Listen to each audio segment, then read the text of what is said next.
नमस्कार। सनातन धर्म के सबसे प्राचीन और मूल स्तंभ ऋग्वेद के दिव्य संसार में आपका स्वागत है। वैदिक काल के देवी देवताओं के बारे में जानने में सबसे महत्वपूर्ण कदम है कि अपने मन में बसी देवताओं की आज की छवियों से उनकी तुलना ना करना।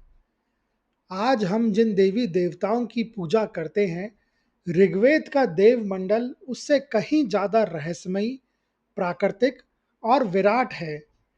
यहाँ देवता किसी मंदिर की मूर्तियों में नहीं, बल्कि कड़कती हुई बिजली, गर्जना करते तूफान, भोर की पहली किरण, बहती हुई पवित्र नदियों और इंसानी दिमाग के भीतर उठने वाली श्रद्धा और वाणी जैसी सूक्ष्म तरंगों में साक्षात सांस लेते हैं। ऋग्वेद का हर कतरा एक देवता है, चाहे वो युद्ध के हथियार हों, यज्ञ के पत्थर हों या जंगल की एकांत शांति। आइए समय के चक्र को 5000 साल पीछे घुमाते हैं और ऋग्वेद के देवताओं और देवियों के उस आदि स्वरूप को करीब से जानते हैं, जिसे इतिहास और आधुनिक समय की परतों ने कहीं पीछे छोड़ दिया है। आज मैं आपको देवी उषा और ब्रह्मांड के जागरण के रहस्य की कहानी सुनाऊंगा। वैदिक काल की सबसे सुंदर, ऊर्जावान और अत्यंत प्रिय देवियों में से एक देवी उषा का वर्णन मिलता है। वे ऋग्वेद की प्रमुख देवियों में से हैं, जिन्हें भोर या प्रभात की देवी माना जाता है। वैदिक काल वह समय था जब मानव ने अभी नगरों की ऊंची दीवारें नहीं बनाई थी। विशाल नदियों के तटों पर ऋषियों के आश्रम बसे थे। घने वन थे, दूर दूर तक फैले घास के मैदान थे और ऊपर अनंत आकाश था। उस युग में मनुष्य प्रकृति को केवल देखता नहीं था, उसे अनुभव करता था।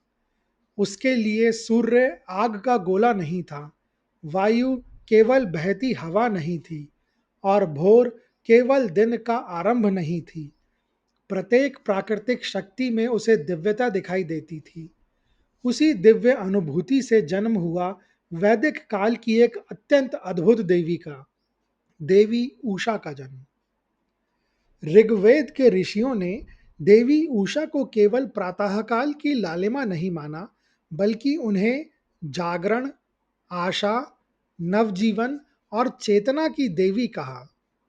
जब संसार अंधकार में डूबा होता, जब वन शांत पड़े होते, जब पक्षी अपने घोंसलों में और मनुष्य अपने घरों में निद्रा में लीन होते, तब पूर्व दिशा में धीरे धीरे एक हल्की लालिमा जन्म लेती।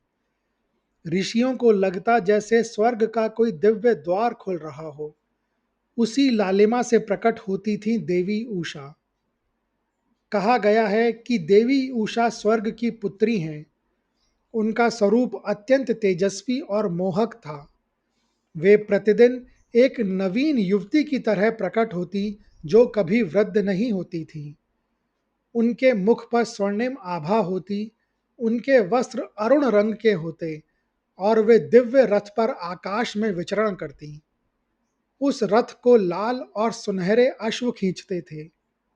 जब उनका रथ चलता, तब उसकी चमक से पूरा क्षितिज रंग उठता। ऋषि विस्मय से देखते कि जैसे जैसे देवी उषा आगे बढ़ती हैं, वैसे वैसे अंधकार पीछे हटता जाता है, मानो रात स्वयं उनका मार्ग छोड़ रही हो। वैदिक मंत्रों में रात्रि और उषा को दो बहनों के रूप में चित्रित किया गया है। रात्रि अंधकार की देवी थी और उषा प्रकाश की। दोनों में कोई शत्रुता नहीं थी, वे एक दूसरे के कार्य को पूर्ण करती थीं। जब रात्रि अपना दायित्व निभा लेती, तब वह धीरे धीरे हट जाती और उषा को मार्ग दे देती। फिर उषा संसार को जगाकर स्वयं सूर्य को आकाश सौंप देती और पुनः रात्रि लौट आती। ऋषियों ने इस क्रम में गहरा रहस्य देखा। उन्होंने समझा कि संसार केवल प्रकाश से नहीं चलता और केवल अंधकार से भी नहीं चलता। दोनों का संतुलन ही जीवन को संभव बनाता है। इसलिए वैदिक साहित्य में रात्रि की भी स्तुति मिलती है और देवी उषा की भी। देवी उषा का आगमन केवल दृश्य परिवर्तन नहीं था। जैसे ही वे आती, संसार में जीवन का संचार होने लगता। पक्षी चहचहाने लगते, गौशालाओं में बंधी गायें उठ जाती, ऋषि वेदपाठ आरंभ करते, यज्ञ की अग्नि प्रज्वलित होती और किसान अपने खेतों की ओर चल पड़ते। ऐसा लगता मानो संपूर्ण पृथ्वी किसी दिव्य स्पर्श से जाग उठी हो। इसलिए ऋग्वेद में उषा को जगाने वाली देवी भी कहा गया है। वे केवल मनुष्य को निद्रा से नहीं जगाती थी, वे उसके भीतर कर्म की प्रेरणा भी जगाती थी। वैदिक ऋषि मानते थे कि प्रत्येक नया दिन ईश्वर द्वारा दिया गया एक नया अवसर है और उस अवसर को संसार तक पहुंचाने वाली शक्ति है देवी उषा। ऋग्वेद के अनेक सूक्तों में ऋषि अत्यंत भावपूर्ण शब्दों में उनकी स्तुति करते हैं। वे कहते हैं, हे उषा, तुम स्वर्ग के द्वार खोलती हो, तुम जीवन को गति देती हो, तुम अंधकार को दूर कर सत्य का प्रकाश फैलाती हो। धीरे धीरे देवी उषा का संबंध सूर्य देव से भी जोड़ा गया। वैदिक कल्पना में देवी उषा सूर्य के आगमन की अग्रदूत थी। वे पहले आकाश में आती और फिर उनके पीछे सूर्यदेव प्रकट होते। ऋषियों ने इस दृश्य को अत्यंत सुंदर काव्य में बदल दिया। उन्होंने कहा कि सूर्य प्रतिदिन उषा का पीछा करते हैं। जब देवी उषा लालिमा बिखेरती हुई आगे बढ़ती, तब सूर्य उनके पीछे पीछे आते। कुछ मंत्रों में यह भाव भी मिलता है कि सूर्य उषा के सौंदर्य से आकर्षित हैं। उषा उनके लिए आकाश का मार्ग खोलती हैं और फिर सूर्य संपूर्ण संसार को प्रकाशित करते हैं। यह वर्णन केवल प्राकृतिक घटनाओं का चित्रण नहीं था। वैदिक ऋषियों ने इसमें भी आध्यात्मिक संकेत देखे। उनके लिए उषा चेतना का प्रथम जागरण थी और सूर्य पूर्ण ज्ञान का प्रतीक। पहले मनुष्य के भीतर जागरण होता है, फिर पूर्ण सत्य का प्रकाश प्रकट होता है। देवी उषा का संबंध अश्विनी कुमारों से भी माना गया। अश्विनी कुमार देवताओं के वैद्य थे।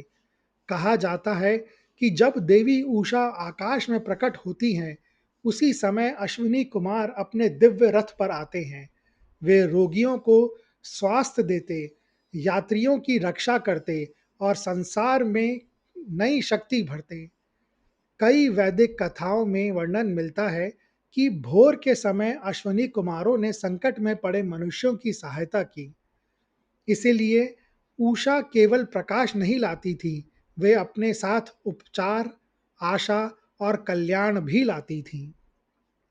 लेकिन देवी उषा की सबसे रहस्यमयी कथा वह है जिसमें देवराज इंद्र उनके रथ को नष्ट कर देते हैं। एक बार देवी उषा अपने दिव्य रथ पर आकाश में विचरण कर रही थीं। पूर्व दिशा लालिमा से भर चुकी थी, समस्त पृथ्वी उनके प्रकाश से चमक रही थी। तभी अचानक आकाश में गर्जना हुई, बादल घिर आए, वज्रधारी इंद्रदेव प्रकट हुए। कहा जाता है कि इंद्र ने अपने वज्र से उषा के रथ पर प्रहार किया, जिससे वह दिव्य रथ टूट गया। उषा भयभीत होकर दूर चली गई और कुछ समय के लिए उनकी लालिमा लुप्त हो गई। यह कथा वैदिक साहित्य की सबसे रहस्यमयी घटनाओं में गिनी जाती है। ऋषियों ने इसका सीधा कारण नहीं बताया, इसीलिए बाद के विद्वानों ने इसके अनेकों अर्थ निकाले। कुछ ने कहा कि यह वास्तव में तूफान और भोर का प्रतीकात्मक संघर्ष है। जब प्रचंड बादल छा जाते हैं, तब भोर की लालिमा दब जाती है। इसीलिए इंद्र, जो मेघों और वज्र के देवता थे, उन्होंने उषा के रथ को रोक दिया। कुछ दार्शनिकों ने इसका और गहरा अर्थ निकाला। उन्होंने कहा कि संसार का प्रत्येक सौंदर्य क्षणभंगुर है। भोर की लालिमा भी स्थायी नहीं रहती, वह आती है और फिर विलीन हो जाती है। इसीलिए इंद्र द्वारा रथ का टूटना समय की अनिवार्यता का प्रतीक है। ऋषियों ने देवी उषा के माध्यम से समय का रहस्य भी समझा। वे कहते थे कि देवी उषा प्रतिदिन नया जीवन लेकर आती हैं, किंतु मनुष्य की आयु का एक दिन भी साथ ले जाती हैं। हर नई भोर एक नया अवसर है, पर वही मनुष्य को मृत्यु के थोड़ा और निकट भी ले जाती हैं। इसीलिए वैदिक ऋषियों के मन में देवी उषा को देखकर आनंद और विषाद दोनों उत्पन्न होते थे। वे प्रसन्न होते कि नया दिन आया है, किंतु साथ ही उन्हें यह भी स्मरण होता कि जीवन क्षणभंगुर है। ऋग्वेद के कई मंत्रों में ऋषि प्रार्थना करते हैं, हे उषा, हमें ऐसा जीवन दो जो सार्थक हो, हमें श्रेष्ठ विचार दो, हमें ऐसा कर्म करने की प्रेरणा दो जिससे हमारा जीवन व्यर्थ ना जाए। धीरे धीरे देवी उषा केवल प्राकृतिक देवी नहीं रही, वे आध्यात्मिक प्रतीक बन गई। वैदिक चिंतन में अंधकार का अर्थ केवल रात नहीं था, वह अज्ञान, भय और मोह का प्रतीक भी था। उसी प्रकार प्रकाश केवल सूर्य का प्रकाश नहीं था, वह ज्ञान और आत्मबोध का प्रतीक भी था। इसलिए जब देवी उषा अंधकार को हटाती थी, तब ऋषि उसे आत्मज्ञान का संकेत मानते थे। वे कहते थे कि जिस प्रकार भोर आने पर संसार स्पष्ट दिखाई देने लगता है, उसी प्रकार ज्ञान प्राप्त होने पर जीवन का सत्य स्पष्ट हो जाता है। यही कारण है कि बाद के उपनिषदों और भारतीय दर्शन में आंतरिक जागरण की जो धारणा दिखाई देती है, उसकी जड़ें कहीं ना कहीं वैदिक देवी उषा की अवधारणा से मिलती हैं। ऋषियों ने देवी उषा की तुलना कई बार ऐसी सुंदर कन्या से की जो धीरे धीरे अपना घूंघट हटाती है। जब भोर होती है तो पहले हल्की लालिमा दिखाई देती है, फिर धीरे धीरे प्रकाश फैलता है। यह इस दृश्य को उन्होंने अत्यंत काव्यात्मक ढंग से देवी के मुख के अनावरण के रूप में देखा। कई सूक्तों में उषा को धन, समृद्धि और सौभाग्य देने वाली भी कहा गया। वैदिक समाज में प्रातःकाल सबसे पवित्र समय माना जाता था। लोग मानते थे कि जो व्यक्ति भोर में जागकर यज्ञ, साधना और प्रार्थना करता है, उस पर देवी उषा की विशेष कृपा होती है। समय बीतता गया, वैदिक युग से पुराणों का युग आया। नए देवताओं की कथाएं प्रसिद्ध होने लगी। भगवान विष्णु, भगवान शिव, माता दुर्गा और अन्य देवियों की विस्तृत कथाएं पूरे देश में फैल गईं। धीरे धीरे देवी उषा का महत्व कम होता गया। वे इतनी लोकप्रिय नहीं रहीं जितनी वैदिक काल में थी। फिर भी उनकी स्मृति भारतीय परंपरा में जीवित रही। आज भी ब्रह्म मुहूर्त को सबसे पवित्र समय माना जाता है। आज भी सूर्योदय से पहले साधना और ध्यान को श्रेष्ठ कहा जाता है। यह कहीं ना कहीं उसी प्राचीन वैदिक भावना की छाया है जिसमें देवी उषा को चेतना की देवी माना गया था। वैदिक ऋषियों के लिए देवी उषा केवल आकाश की लालिमा नहीं थी, वे जीवन की सबसे गहरी सच्चाइयों का प्रतीक थी। वे बताती थीं कि अंधकार चाहे कितना भी गहरा हो, प्रकाश अवश्य आता है। निराशा चाहे कितनी भी बड़ी हो, आशा फिर जन्म लेती ही है। प्रत्येक अंत के बाद एक नई शुरुआत संभव है।